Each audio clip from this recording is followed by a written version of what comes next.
Oh, good morning. Great to be back in Jacksonville, here at Jacksonville International Airport. I have Larry Keefe is with me, who's our public safety czar, works in the governor's office. We have the mayor of Jacksonville, Lenny Curry's here, the CEO of the Jax Aviation Authority, Mark Van Lowe. We have Congressman John Rutherford, Sheriff Mike Williams, Lieutenant Chimp Mons, the Director of Public Safety and Security for the airport. Then we have Senators Bean and Bradley, and we have Representatives Byrd and Yarborough. So I want to thank them for being here and thank them for supporting a lot of the efforts that we've had over the last few years. We were really happy to be able to put out a very strong budget yesterday, and I know when they get back into Tallahassee in January, they'll be working on doing a lot of the same stuff. But it is important to point out that we have a budget recommendation at like $99.7 billion. That's, by the way, less than half of what our closest state in population, New York, has, which is 3 million people fewer than us, and their budget's over twice the size. Yet we have better infrastructure, higher performing education system, and better quality of life, and with the lowest tax burden in the country per capita. But we have over $15 billion in reserves. And those are historic levels for the state of Florida. And if you look, when we do these budget recommendations, I got to take whatever revenue has come in up to this point, but then from December until the end of June, just for this fiscal year, for example, I'm relying on estimates of revenue. But if you look, we're above estimate month after month after month. And so if we're even on the low end of what we've been seeing in terms of additional revenue coming in December through the end of June, that's another probably $300 million a month over the estimates. So you could end up having another $2 billion. We could end up with $17 billion in reserves by the time the next fiscal year kicks off. And so all that's being said is, we're doing historic things in terms of what we're doing for public safety, what we're doing for our environmental resources, what we're doing for education and boosting teacher pay and all that. And that's all very, very important. But we're also doing that with keeping us strong and actually increasing our ability to handle things that happen in the future. And so we're proud to do that, and we look forward to working with the legislature on advancing a lot of these really important priorities for Florida. One of the priorities that we've been working on for many months now, and we'll continue to work with the legislature when they get back, is dealing with the fallout from the reckless border policies of the Biden administration. And about 5 months ago, I was asked by the governor of Texas to send some support because of what was happening at the southern border. You're having 200,000 people illegally enter every month. I mean, that's a medium-sized American city every month coming in illegally. And so we sent folks in state law enforcement, and they were there for a number of probably about 6 weeks, 8 weeks total. And they saw these people just pouring in. Many of them said that their ultimate destination was the state of Florida, so it obviously was affecting us, we could tell right off the bat. But what would happen was they would interdict someone coming illegally, turn them over to the feds, and then the feds would just put them on an airplane somewhere, put them on a bus, and then they would end up basically being ferreted around to different communities throughout the country. And we saw that tragically what happened with they're bringing in these flights into Jacksonville in the wee hours of the morning, no advance notice to the state. We don't know, they don't tell us anything. And you had somebody posing as a minor, he's actually about 24 years old, and ended up committing a murder. And again, if the border had been secured and if the policies weren't so reckless, that would not have happened. And we see this time and time again. We also understand what's happening in terms of who this is benefiting. The cartels are just eating our lunch with what's going on with these border policies. I mean, they've never had it so good. You've got drugs pouring across, you've got human trafficking coming, and there's obviously some of the people come in will also commit additional crimes, but just with that, the sheer number of people, there's a huge burden on communities when you talk about healthcare, schools, all this other stuff. So we filed suit against the Biden administration several months ago about challenging the catch and release policies. That case is still pending in the Northern District of Florida in the Pensacola division, but I will tell you, already we've seen movement. They filed a motion to dismiss our case But in the motion, they say they have actually changed their policy. What they had been doing when our guys were down there, they'd give them what's called a notice to report. And basically, it's like the honor system. Hey, you're here. You're going to have a hearing. Call this number and schedule your hearing, on your honor. Can you imagine that? Can you imagine that that's how we did law enforcement here in Florida? Someone robs a bank and they just get a notice. Hey, just call the prosecutor and schedule your trial whenever it makes sense for you. It's an honor system. That doesn't work. So they've acknowledged that they have replaced the notice to appear, or the notice to report, which is with what's called the notice to appear, which is important because if you don't show up when you have a notice to appear, then immediately you can be sent back without any additional process. And I don't think that would have happened if it wasn't for our efforts on really pushing the envelope on this and fighting back. So we'll see what's going to happen. There's a lot of other things in that case, and they've been able to do some stuff. But at a minimum, that's an important victory. But we realize we've got to do more. And so we're going to be proposing a series of legislative reforms that will help strengthen Florida's hand in fighting back against the Biden border crisis and what we've seen happening for almost the last year in terms of what's happening to our country.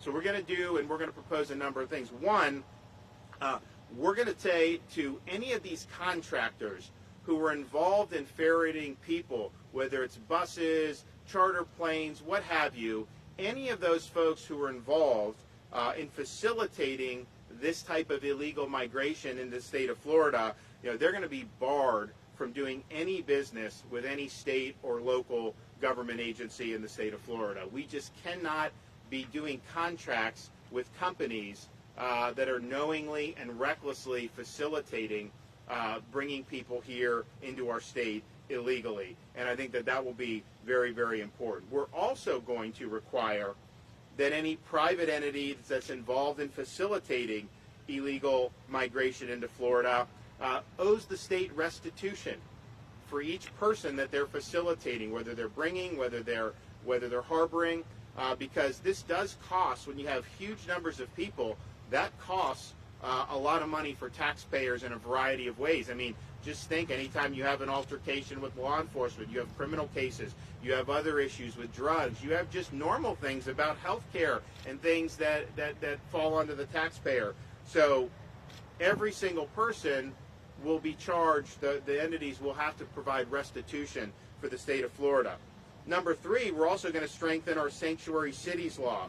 We're going to make sure that if a local jurisdiction is not assisting state law enforcement in our investigation on whether somebody has been brought here illegally, that constitutes a sanctuary policy. And that makes sense. Now, before, when we did the Sanctuary Cities bill, we were dealing with the prospect of the federal government helping us. For example, when Trump was president, you had a criminal alien in a Florida state penitentiary. They served their sentence. ICE would pick them up, and then they'd send them back. Biden doesn't. They don't really do that. I mean, sometimes they'll do it now because there's been some pressure, but a lot of times they will release these people. That was not happening previously. Now we're in a different situation where we need all entities in Florida helping to fight back against the federal government's ineptitude and inaction. So that'll be important to strengthen. We're also going to strengthen E-Verify enforcement by adding Department of Economic Opportunity as an agency eligible to conduct enforcement. We're going to provide resources. We're going to provide money to be able to do it. What we don't want is incentivizing people to be coming to the state illegally. And we also, in yesterday's budget, I put in $8 million for us to be able to transport people illegally out of the state of Florida. Now, we had mentioned, I said, it's somewhat tongue-in-cheek, but it is true. If you sent to Delaware or Martha's Vineyard or some of these places, that border would be secure the next day. That border would be secure. But instead, they're imposing the results of their policies on states like Florida, who they love to hate or whatever. But we are going to provide that opportunity, and I think that could potentially make a difference. We want to know if somebody is committing criminal activity, if they're arrested, or certainly if they're convicted. We want to know whether they are here illegally. That matters. That matters for adjudicating these policies. It matters for the costs that are imposed on our state. We are going to have the sheriffs participate in the 287G program. Most of them do in the state of Florida, but not all of them do. But it's really, really important that we're all on the same page on this. We're also going to make sure that when people are convicted, that this is reflected on their court records, whether they are here in the country illegally. And this is going to be reported to FDLE, and it's going to be put on a public website. This way people can know, because these guys work hard, Mike and these other folks throughout the Florida, they work really hard to keep the community safe. There's obviously challenges that you have to deal with. But if someone's coming illegally and then they do commit a serious criminal offense, that would not have happened had they just enforced the law and secured the border. And so it's important to know how many of these crimes are easily preventable just by having enforcement of the law. So we're going to know that.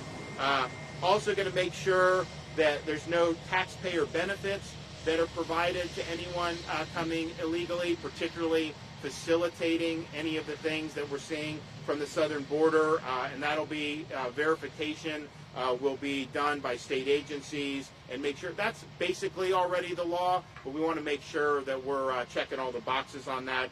And then finally, they issued today a new emergency rule about the illegal minors that are coming, and they're being sent to these places. And the problem is that it's much more lucrative to take foreigners into these places than it is to help our own kids here in Florida. For example, it's $158 for a foster kid, but it's $500 to $1,400 if someone's illegally here from a foreign country. And we want to make sure that those licenses are going to facilities that are helping people in Florida who need the help, because they do need the help, and we want to make sure we're there for those folks. So all in all, these are a robust series of proposals. I think we're going to get a lot of support in the legislature, but we have a responsibility to stand up for the rule of law.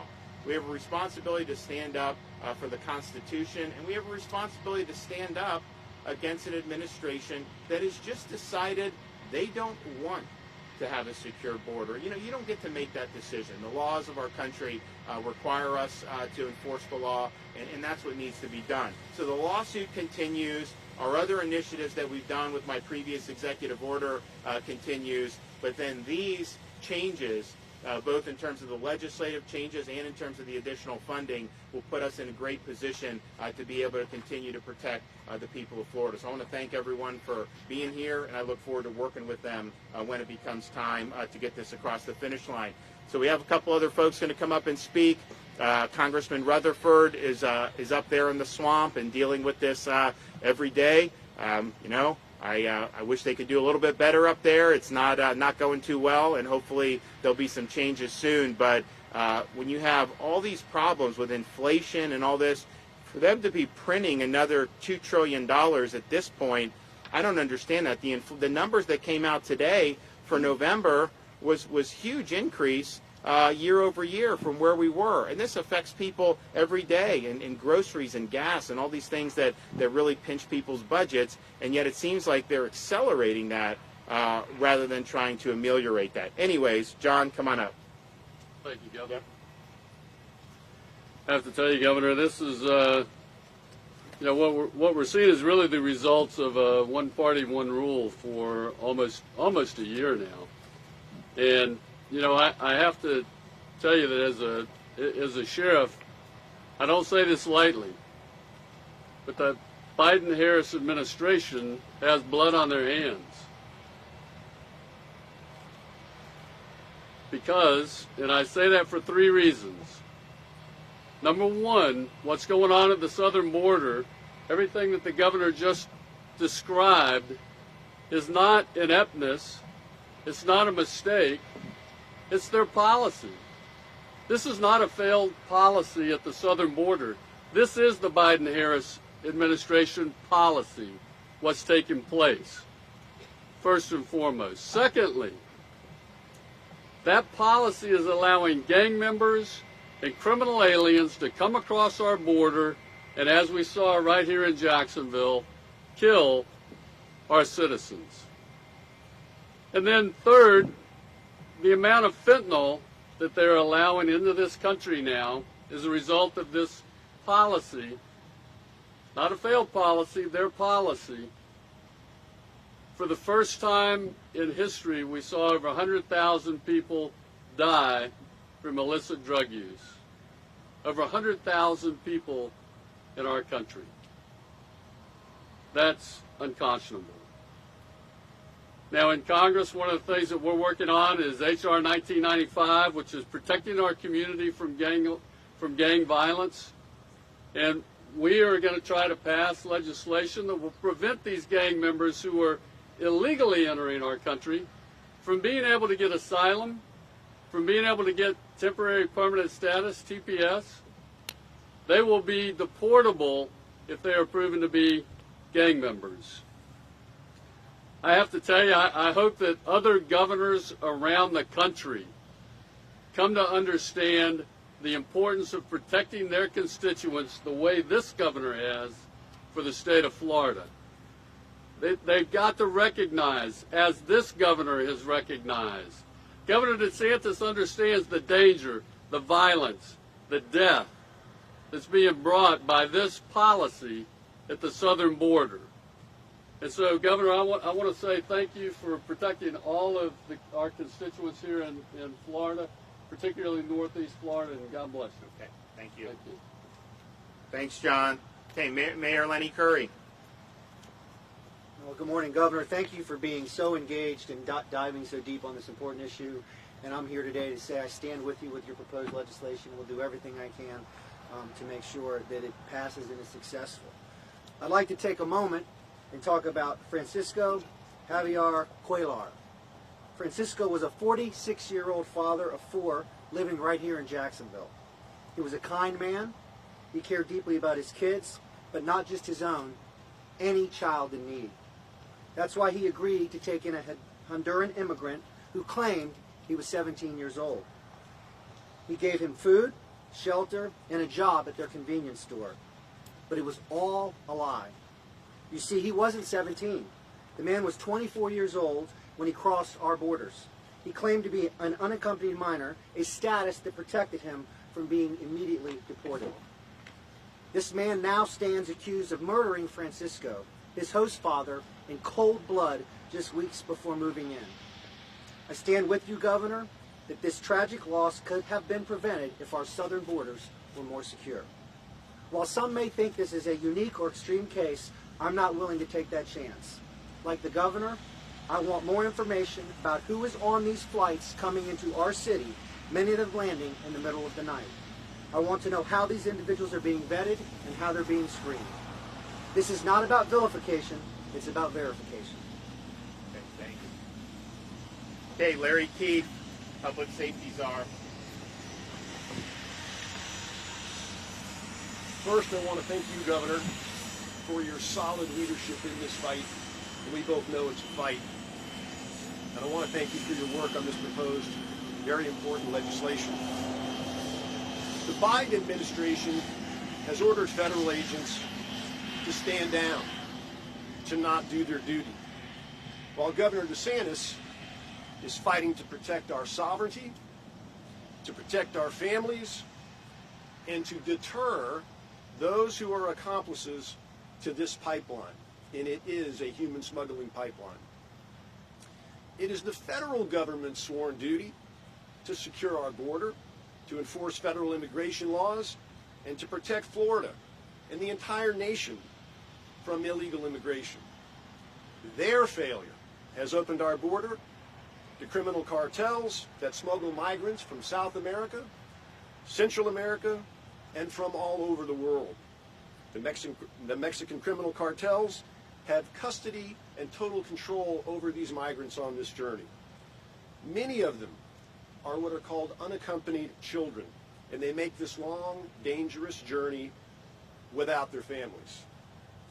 Too many of these unaccompanied children suffer horribly on this journey, and some die.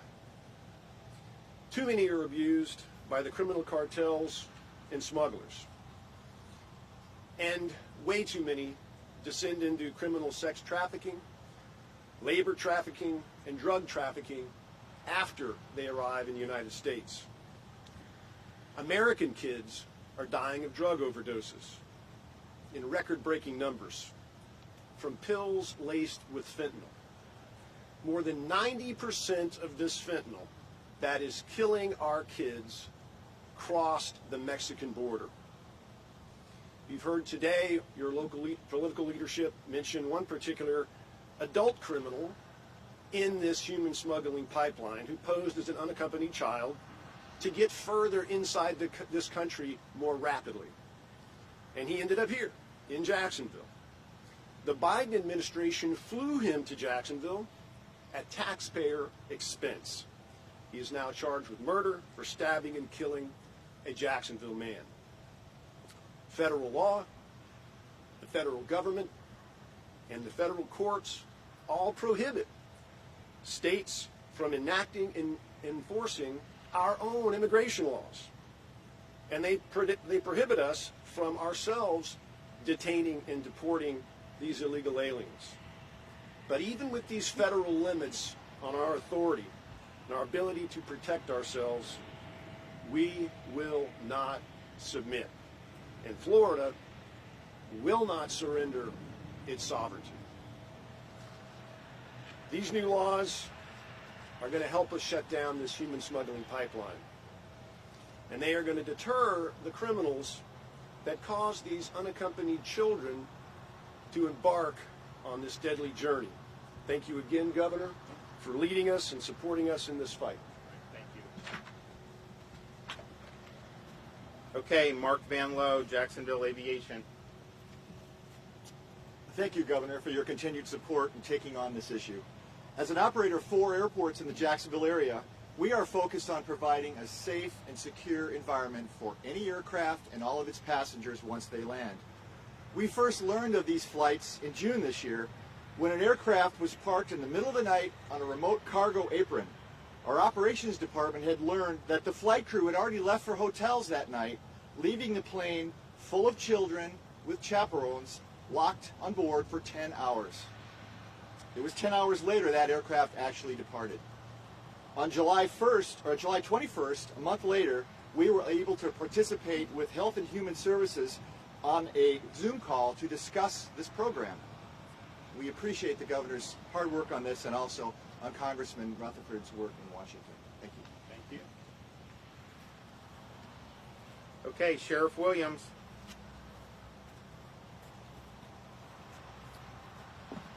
Listen, I want to thank the Governor for obviously coming back to Jacksonville today and as always, standing up for public safety. His efforts have been unwavering in working to keep Florida safe and to support the men and women on the front lines who do that work every single day. And I think it's important for the people of Jacksonville and really all across our state to understand the concerns that we face and how this should matter to everybody. So the illegal immigrants, that have been brought into our communities are coming here with not only no official paperwork, but much worse, no record of who they are, no record of what country they come from. It's amazing. It's our job in law enforcement to keep communities safe, and that job's challenged when we have nothing more to work with than just the unknown. And so while I have all the confidence in the world that the men and women of JSO will stay vigilant in their work to keep our community safe, I can't deny I've got serious concerns for the fact that they have to carry out that work without all the information that's necessary, not only to keep our community safe, but to keep themselves safe. So, Governor, I want to thank you for your continued attention to this issue and for your continued support of law enforcement. Thank you. The sad thing about this is that this is a crisis that has been created by the Biden administration. President Trump instituted a number of policies, and it dramatically reduced the number of people that were coming across the border illegally. Most of the people that are coming are basically economic migrants. They are claiming asylum, but they don't qualify for asylum. And so President Trump's policy was, okay, if you're doing that, you remain in Mexico, we'll adjudicate. And they know at that point, they're not going to get a valid asylum claim to succeed. And so it really reduced the incentive to come. Well, when you revoke that policy, when you revoke the safe third-party agreements with the third-party countries, when you do all that, you are creating a huge influx. And the thing that was noticeable when we had our folks there, and it's still true today, was these are not Mexicans coming across the border. I mean, it was very few that were Mexicans. It was all these other countries across the world. I mean, there were people from South America, the Caribbean, Africa, the Middle East that were coming through that border because the message has been sent that, yeah, you just come to the border and you're fine. And think about it. They're going to impose travel restrictions. If you take a trip to the Bahamas or something, you got to do a test to be able to come back to your own country. People coming across the border, they just do what they want. And then Fauci was asked about some of these mandates about the border. He said, oh, that's a separate issue. We'll impose mandates on Americans, but yet the border's a separate issue and they get to live, they get to come here and not even follow the same rules that the average American would have to follow. So this is really nuts. So this is avoidable. This can be ameliorated. Of course, we want to see the reinstitution of the Remain in Mexico policy. They are under a court order to do it. I don't think that they've really done it. I think they're dragging their feet. Our lawsuit, we've already gotten some positive results out of it. Hopefully we'll be able to get over the hump and get some more. But in the meantime, we've got to be able to take action. We've got to be able to take steps to protect our folks. So that's what we're doing, and I think these are really strong steps. Unfortunately, we're limited in terms of what we, quote, can do. The states have tried, when federal governments failed in the past, to step in, do very reasonable things, and courts say, oh, no, it's the federal government's purview. Well, that would be fine if they were actually doing their job, but how is it their purview when then they don't do the job? And so I think states should be able to step into that void, and so that's what we're looking to do here with the state of Florida.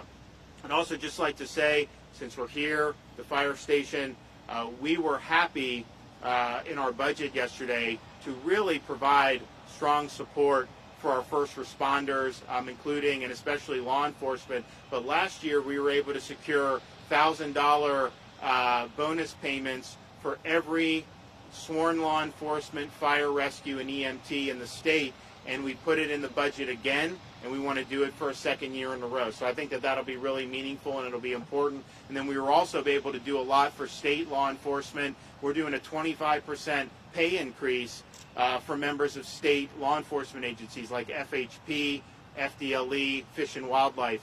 Very, very important. And then new hires, they're going to start out at a level that's 20% higher current. And then, of course, we did the $5,000 bonus payments for play. If you're in Seattle and you're getting treated poorly, they have an opening at JSO. You come down here. You got to be qualified. We want good people, but if you are, you got to be eligible for a $5,000 signing bonus right off the top. If you're a young person in Florida that wants to go into law enforcement for the first time, you get hired by one of our state or local agencies, you're eligible for a $5,000 bonus. That's a big deal, and I think the money's important. But I think what it says to folks in law enforcement and fire and first responders is that the state stands with you. We appreciate what you're doing, and we're going to put our money where our mouth is. And so I look forward to be able to enacting all those good policies here in the next couple months. Okay, with that, I can take a couple questions. Yes, sir. You have the 78 flights that you were talking about that came into Jacksonville. Are they still coming in? No. So once this became a real big issue, there's not been a flight since. I think we did a press conference at one of the other, I think it's Cecil. So how many weeks has it been? I mean, it's been 6 weeks. Yeah, at least 6 weeks where there's not been any flights. And so we're happy with that. We obviously don't want to continue to see flights coming in. And again, if you had the other policy, there'd be no need to do any flights anywhere. And so we hope that that's the direction they're going. But yeah, no flights over at least the last 6 weeks. Well, and then on that, we were talking about the sanctions against those that were involved with these companies and all that. Can you give us any idea of the companies that you're talking about? Are we talking about the charter flights? So there's a number.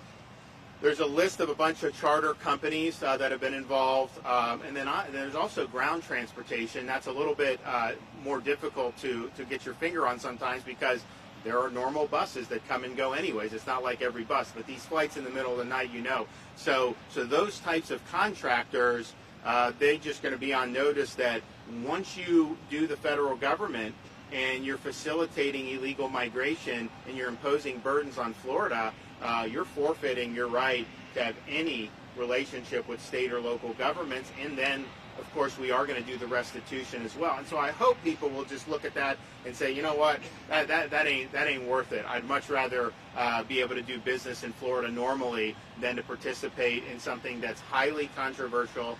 Obviously, it's something that's had devastating consequences to this community, and unfortunately, we'll likely continue to see those if these policies don't change.